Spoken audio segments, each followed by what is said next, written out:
अस्सलाम वालेकुम व्यूअर्स, कैसे हैं आप? उम्मीद है कि सब खैरियत से होंगे जी। तो आज जो हमारा टॉपिक है वो है फ़िश टेल पाम। यूँ तो पाम की जितनी भी वैरायटी है सब एक से बढ़ के एक होती है और मोस्टली पाम वैरायटी हमें देखने को मिल जाती है, लेकिन कुछ प्लांट्स ऐसे होते हैं जो कि बहुत यूनिक और अपने लीव्स की शेप की वजह से बहुत ही दिल लुभाने वाले होते हैं और बहुत ही खूबसूरत लगते हैं। ऐसा ही ये एक प्लांट है जिसे ponytail palm fish tail palm कहा जाता है और इंग्लिश में इसको करियोटा माइट्स के नाम से जाना जाता है। और ये अपने लीव्स की खूबसूरत सी शेप के बायस बहुत ही पसंद किया जाता है और बहुत ही यूनिक सा प्लांट है जो कि बहुत कम देखने में मिलता है। अमूमन ये बहुत शौकीन लोग जिनको प्लांट्स का बहुत शौक होता है और पाम वैरायटी जिनको बहुत पसंद होती है, उन्हीं के पास आपको मिल सकता है। और इसके ये जो खूबसूरत से लीव्स हैं आपको नज़र आ रहे हैं, कितनी प्यारी शेप है हर लीव की।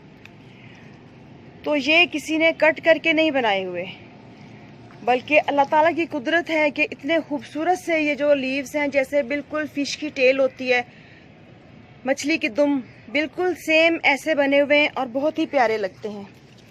और इस प्लांट को आप अगर हेज की सूरत में लगाएं, अपने गार्डन में प्राइवेसी क्रिएट करनी हो आपने, तो तकरीबन 3.5-4 फीट या 4.5 फीट की दूरी पे आप इन प्लांट्स को लगा दें तो ये प्लांट जो कि नीचे से पप्स निकालता है और बहुत जल्द घना हो जाता है और बहुत ही खूबसूरत लगता है।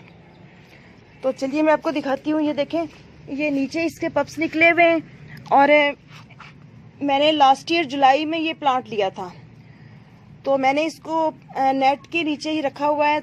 और इस दफ़ा इतनी शदीद गर्मी के बायस मैंने इसको बचाने के लिए गर्मी से इस साइड पे प्लेस किया हुआ था, ये साइकस पाम के साथ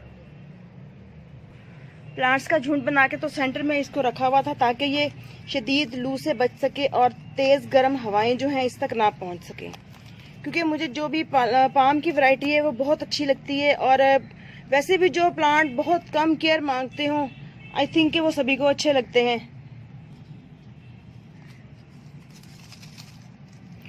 तो ये देखिए, इसके नीचे कुछ अनवांटेड वीड्स वगैरह उगे हुए थे, ये कुछ प्लांट्स थे, तो इनको मैंने, जो कि वहाँ तक मेरी पहुँच थोड़ी मुश्किल थी, तो इसलिए मैंने इसको बिल्कुल भी नहीं छेड़ा पूरी गर्मियाँ, जस्ट पानी देती रही हूँ। तो आज मैंने इसको निकाला है ताकि आपके साथ शेयर करूं। तो ये देखें, इसके नीचे से छोटे छोटे से बेबी प्लांट्स निकलते हैं, तो इनको आप सेपरेट करके भी इस प्लांट की प्रोपोगेशन कर सकते हैं और इस पे सीड्स भी लगते हैं, सीड्स के ज़रिए भी आप इस प्लांट की प्रोपोगेशन कर सकते हैं। बट इसके साथ ये होता है कि जब ये प्लांट मैच्योर हो जाता है तो इसके ऊपर जब सीड्स बन जाते हैं तो जो पहले वाला प्लांट होता है, इसका जो ट्रंक होता है वो ख़त्म हो जाता है, ये सूख जाता है और मज़ीद जो न्यू छोटे छोटे से प्लांट्स निकले हुए होते हैं वो बड़े हो जाते हैं और उस प्लांट की, बड़े वाले प्लांट की कमी को पूरा कर देते हैं। और पोनीटेल पाम को फिश टेल पाम को बहुत ज़्यादा पानी नहीं चाहिए होता, बस इसको मिट्टी जो है उसको आपने हर वक्त नम रखना होता है और फर्टिलाइज़र वगैरह भी बहुत ज़्यादा नहीं चाहिए होता इसे।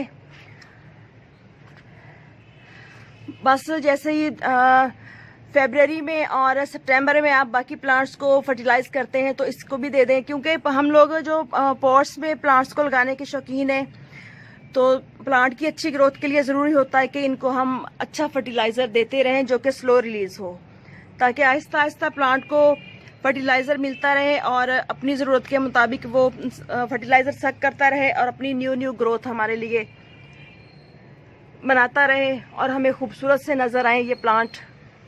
और फिश टेल पाम जो है ये लम्सिंग प्लांट होता है, जैसे कि मतलब ये हुआ कि जो प्लांट नीचे से अपने बेबी प्लांट्स निकालते हैं या सक्कर्स का निकालते हैं, न्यू प्लांट्स निकालते हैं, उनको लम्सिंग प्लांट्स कहा जाता है।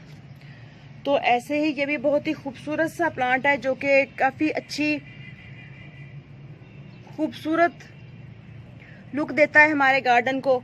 और जितने भी पाम लवर्स लोग होते हैं उनके लिए बहुत ही अच्छी चॉइस होता है ये।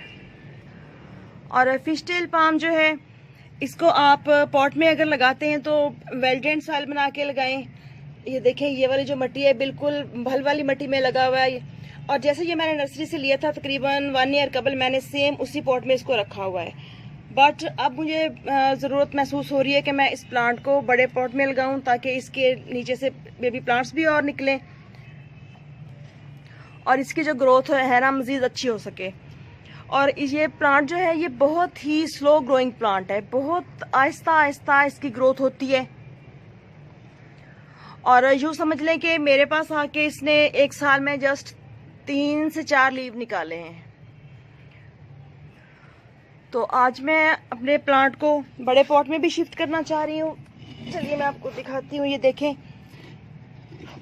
ये 16 इंच का पॉट है और ये मैंने अब 18 इंच का पॉट लिया है, जिसका डायामीटर भी ज़्यादा है और हाइट भी कुछ ज़्यादा है, ताकि इस प्लांट को थोड़ी मज़ीद अच्छी खुली स्पेस मिले और प्लांट की ग्रोथ अच्छी हो। और अगर आप इस प्लांट को ज़मीन में लगाते हैं तो ये प्लांट बहुत अच्छी ग्रोथ करता है। और जब प्लांट अपनी जो ग़िज़ा की ज़रूरत है वो अच्छी तरह से पूरी करता है तो फिर साल में इसके 4 लीव्स भी निकल आते हैं, यानी कि बंच की सूरत में भी निकल सकते हैं इकट्ठे 2-2 4-4 लीव्स। बट मेरे पास फ़िलहाल ये सिंगल लीव्स निकल रहे हैं इसके, क्योंकि ये स्मॉल पॉट में लगा हुआ है। और फिश टेल पाम को लोकेशन कैसी चाहिए? ये प्लांट एक तरह से इंडोर प्लांट भी है और आउटडोर प्लांट भी है। अगर आप इसको ज़मीन में लगाते हैं तो ये धूप वगैरह सब बर्दाश्त कर लेता है, लेकिन अगर हम इसे पॉट में ग्रो करते हैं और इंडोर करते हैं तो इसकी अच्छी ग्रोथ के लिए कोशिश ये करें कि आप इसको नेट वगैरह का एरिया प्रोवाइड कर दें, या सुबह और शाम की थोड़ी जब धूप ठंडी हो जाती है तो वो ये इजीली बेयर कर जाता है। लेकिन मई जून जुलाई की जब शदीद धूप पड़ती है लू वाली, तो ये प्लांट उस वक्त ये बर्दाश्त नहीं कर पाता और इसकी जो लीव्स हैं वो बर्न होना शुरू हो जाते हैं और आहिस्ता आहिस्ता पूरे का पूरा जो ये इसका ब्रांच निकलती है इसकी सारी की सारी ख़त्म हो जाती है। और ऐसे ही ये प्लांट जो है ये फ्रॉस्ट को बर्दाश्त नहीं कर पाता। जनवरी फरवरी में जब बहुत ज़्यादा ठंड पड़ती है और टेम्परेचर बहुत ही ज़्यादा लो हो जाता है, तो उस वक्त भी इस प्लांट को आप नेट वगैरह के नीचे रखें या कहीं भी शेड के नीचे रख लें या इंडोर भी रख लें तो भी चलेगा। 1-2 माह के लिए ये प्लांट यानी कि इंडोर भी सर्वाइव कर जाएगा। और ये जो है जो कि एक फोलिएज प्लांट है, यानी कि इसके जस्ट पत्ते पत्ते से नज़र आते हैं आपको खूबसूरत से, तो इसको आप अगर 2-4 दाने यूरिया के और उसके डाल दें DAP फर्टिलाइज़र के, तो भी ये प्लांट अच्छी ग्रोथ करेगा और आपका घर गार्डन बहुत ही खूबसूरत लगेगा। इसके अलावा फिश टेल पाम को मिस्टिंग बहुत पसंद है। आते जाते आप अगर इस पर शावरिंग करते हैं, हल्का हल्का पानी का शावर करते रहते हैं, तो ये प्लांट बहुत खुश रहता है, क्योंकि ये प्लांट जो है ये ट्रॉपिकल और सब ट्रॉपिकल एरियाज़ में बहुत ही अच्छी ग्रोथ करता है और ऐसे एरिया का ही ये प्लांट है। अगर इसको बहुत ज़्यादा सर्दी या बहुत ज़्यादा गर्मी में हम रखते हैं तो इस प्लांट के जो लीव्स हैं वो बर्न हो जाते हैं और प्लांट भद्दा सा नज़र आने लग जाता है। और ज़मीन में लगा हुआ अगर ये प्लांट हो तो इसकी हाइट जो है तकरीबन 20 फीट तक चली जाती है और इसकी जो घिराव होता है इसका ये तकरीबन 10 से 15 फीट तक हो सकता है, अगर इसकी रिक्वायरमेंट्स जो भी हैं अच्छे तरह से पूरी हो सकें। तो चलें अब हम इस प्लांट को निकालते हैं इस वाले पॉट से और बड़े पॉट में शिफ्ट करते हैं। इसको निकालने के लिए हम बहुत ही एहतियात के साथ इस प्लांट को यूँ लिटा लेंगे। और ये देखें, आप देख सकते हैं कि इस प्लांट की जो रूट्स हैं वो किस तरह से बाहर निकल रही हैं, जो कि निशानदेही कर रही हैं कि अब इस प्लांट को रिपोर्टिंग की ज़रूरत है। तो आजकल चूँकि मौसम भी अच्छा चल रहा है, हल्की हल्की नमी है मौसम में, तो हम इसको बहुत ही इजीली दूसरे प्लांट में शिफ्ट कर सकते हैं और ये यहीं से अपनी ग्रोथ आगे स्टार्ट कर लेगा।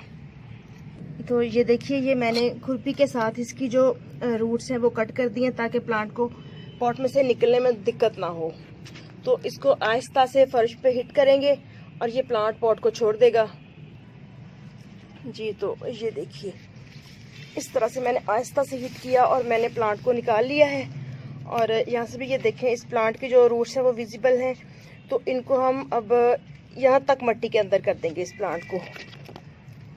तो चलें बड़े पॉट में शिफ्ट करते हैं, देखते हैं कि क्या कंडीशन है। मट्टी थोड़ी सी और निकालनी पड़ेगी बड़े वाले पॉट से, क्योंकि इसका ड्रेनेज होल वगैरह चेक करके तो मैंने इसके अंदर भल वाली मट्टी डाल ली है। मट्टी निकाल के अच्छी तरह से दोबारा प्रेस करने के बाद हम रूट बॉल को दोबारा रख के देखते हैं इसके अंदर। जी तो अब ठीक है। और रखते हुए हमने ख्याल करना है कि प्लांट बिल्कुल सीधा खड़ा नज़र आए। और अब इसके ऊपर मट्टी डाल के तो अच्छी तरह किसी भी टूल के साथ हम इसको सेट कर लेंगे। सेट करने के बाद फिर मैं शेयर करती हूँ आपके साथ।